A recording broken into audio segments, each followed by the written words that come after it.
సుప్రీంకోర్టులో మమతా బెనర్జీ సర్కార్పై ఈడీ సంచలన ఆరోపణలు చేసింది. ఈడీ తరపున సోలిసిటర్ జనరల్ తుషార్ మెహతా వాదనలు వినిపించారు. తమ అధికారుల ఫోన్లను మమతా బెనర్జీ లాక్కున్నారని ఈడీ ఆరోపించింది. కీలక డాక్యుమెంట్స్ను మమతా పోలీస్ అధికారులు లాక్కున్నారని వాదించింది. దీనికి సంబంధించి మోర్ అప్డేట్స్ మా ప్రతినిధి రాజు లైవ్ ద్వారా అందించడానికి సిద్ధంగా ఉన్నారు. Raju, over to you. Thank you Bhogi. సుప్రీంకోర్టులో ED versus Mamata Banerjee case విచారణ కొనసాగుతుంది. ముఖ్యంగా అంటే ఈ నెల 8వ తేదీన బెంగాల్లో ఉన్నటువంటి ఐపాక్ కార్యాలయంతో పాటు దానికి సంబంధించినటువంటి సిఇఓ జైన్ ఇంటిపైన ఈడీ దాడులు చేసింది. అయితే ఆ సందర్భంగా బెంగాల్ సీఎం మమతా బెనర్జీ స్వయంగా ఆ ఈడీ దాడులు చేస్తున్నటువంటి కార్యాలయానికి చేరుకోవడాన్ని ఈడీ ప్రశ్నిస్తుంది. అంతేకాదు ముఖ్యమంత్రి కొన్ని కీలకమైనటువంటి డాక్యుమెంట్ తీసుకెళ్లడమే కాకుండా ఈడీ చేస్తున్నటువంటి దర్యాప్తును అడ్డుకున్నారంటూ మొదట బెంగాల్ హైకోర్టులోనూ వాళ్ళు కేసు వేశారు. సో సుప్రీంకోర్టును కూడా ఆశ్రయించారు. అయితే అక్కడ ఉన్నటువంటి డీజీపీతో పాటు మిగతా పోలీసులు సైతం మమతా బెనర్జీకి మద్దతిస్తూ ఈడీ దర్యాప్తును అడ్డుకున్నటువంటి అంశంపైన కూడా సుప్రీంకోర్టులో వేసినటువంటి పిటిషన్లో పేర్కొన్నారు. ప్రస్తుతం సుప్రీంకోర్టులో విచారణ కొనసాగుతుంది. ఈ సందర్భంగా అటు ఈడీ తరపున సోలిసిటర్ జనరల్ తుషార్ మెహతా వాదనలు వినిపిస్తున్నారు. బెంగాల్ ప్రభుత్వం తరపున కపిల్ సిబాల్ హాజరయ్యారు. అయితే ఏదైతే ఒక కోల్ బ్లాక్ కు సంబంధించినటువంటి మనీ లాండరింగ్ కేసులో భాగంగా ప్రతీక్ జైన్ నివాసం పైన దాడులు చేస్తున్నటువంటి క్రమంలో ఏకంగా మమతా బెనర్జీ అక్కడికి రావాల్సినటువంటి అవసరం ఏముంది, తన కార్యకర్తలను దాంతోపాటు పెద్ద ఎత్తున ఆందోళన కూడా చేసినటువంటి పరిస్థితి కనిపించింది. సో ఇది ఈడీ దర్యాప్తు చేయకుండా అడ్డుకున్నారు. అంతేకాదు ఒకవైపు ఆరోపణలు కూడా చేస్తున్నారు. అంటే అక్కడ ఉన్నటువంటి తమ డాటా ఏదైతే ఉందో తృణమూల్ కాంగ్రెస్ కు సంబంధించినటువంటి డాటాను ఎత్తుకెళ్లడానికి, దాంతోపాటు ప్రస్తుతం జరుగుతున్నటువంటి ఎస్ఐఆర్ డాటాను కూడా ఎత్తుకెళ్లడానికి ప్రయత్నిస్తున్నారంటూ తప్పుడు ఆరోపణలు చేస్తున్నారు. సో ఈడీ చేస్తున్నటువంటి దర్యాప్తు కోల్ బ్లాక్ కేసుకు సంబంధించింది మాత్రమే. మనీ లాండరింగ్ కేసును దర్యాప్తు చేస్తుంటే ఈ విధంగా అడ్డుకోవడం సరైంది కాదు.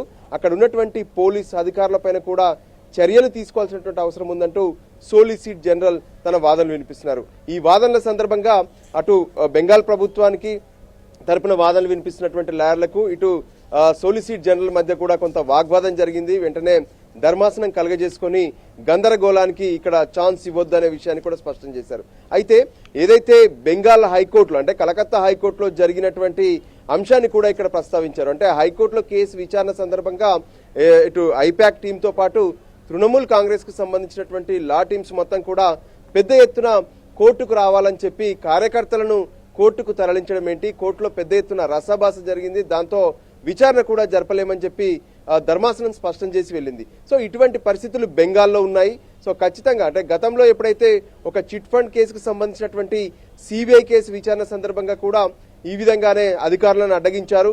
పైగా ఐపాక్ కార్యాలయం పైన దాడి జరిగినప్పుడు కొన్ని ముఖ్యమైనటువంటి డాక్యుమెంట్స్ ను స్వయంగా మమతా బెనర్జీ తీసుకెళ్లడమే కాకుండా అక్కడ ఉన్నటువంటి ఈడీ అధికారుల ఫోన్లను కూడా లాక్కెళ్లారు. సో ఖచ్చితంగా ఈ విషయాలన్నింటినీ సుప్రీంకోర్టు పరిగణలోకి తీసుకొని ఈడీ విచారణకు ఎటువంటి అడ్డంకులు లేకుండా చూడాలని చెప్పి అటు సోలిసిటర్ జనరల్ వాదనలు వినిపిస్తున్నారు. మరోవైపు కపిల్ సిబాల్ సైతం మమతా బెనర్జీ బెంగాల్ ప్రభుత్వం తరఫున వాదనలు వినిపిస్తున్నారు. అక్కడ ఎన్నికలు జరగనున్నటువంటి నేపథ్యంలో బెంగాల్ ప్రభుత్వం అంటే అక్కడ ఉన్నటువంటి తృణమూల్ కాంగ్రెస్ ఒక డాటాను రెడీ చేసుకుంది. తృణమూల్ కాంగ్రెస్ కు ఐపాక్ ఒక ఊహకర్తగా పనిచేస్తున్నారు. సో అక్కడ ఉన్నటువంటి సోషల్ టీమ్స్ కావచ్చు, సోషల్ మీడియాకి సంబంధించినటువంటి డాటాను, దాంతోపాటు రానున్నటువంటి ఎన్నికల్లో ఎవరెవరు ఎక్కడి నుంచి పోటీ చేయాలన్నటువంటి కీలక సమాచారాన్ని కూడా అందులో ఉన్నాయి. సో ఇటువంటి డాటానంతా కూడా అటు ఈడీ అధికారుల ద్వారా తీసుకెళ్లేటటువంటి ప్రయత్నం చేస్తున్నారు. సో కావాలనే మమతా బెనర్జీ ప్రభుత్వాన్ని ఇబ్బంది పెడుతున్నారంటూ వాదనలు కొనసాగుతున్నాయి. వాదనల అనంతరం మరి సుప్రీంకోర్టు ధర్మాసనం ఎటువంటి ఆదేశాలు ఇస్తుందనేది కూడా చూడాలి. ఎందుకంటే కేంద్ర దర్యాప్తు సంస్థలు పూర్తిగా అన్ని ఆధారాలతోనే అక్కడ దర్యాప్తు చేసేందుకు వెళ్తున్నాయి. కానీ అధికారులు దర్యాప్తు చేయకుండా స్వయంగా ముఖ్యమంత్రితో పాటు అక్కడ ఉన్నటువంటి డీజీపీ రాజీవ్ కుమార్ గతంలో ఒక ధర్నా సందర్భంగా మమతా బెనర్జీతో సైతం ఆయన ఆ ధర్నాలో కూర్చున్నటువంటి పరిస్థితి ఉంది. వీటన్నిటిని సుప్రీంకోర్టు పరిగణలోకి తీసుకోవాలని చెప్పి ఈడీ తరపున వాదనలు కొనసాగుతున్నాయి. Bhogi. Okay, thank you Raju.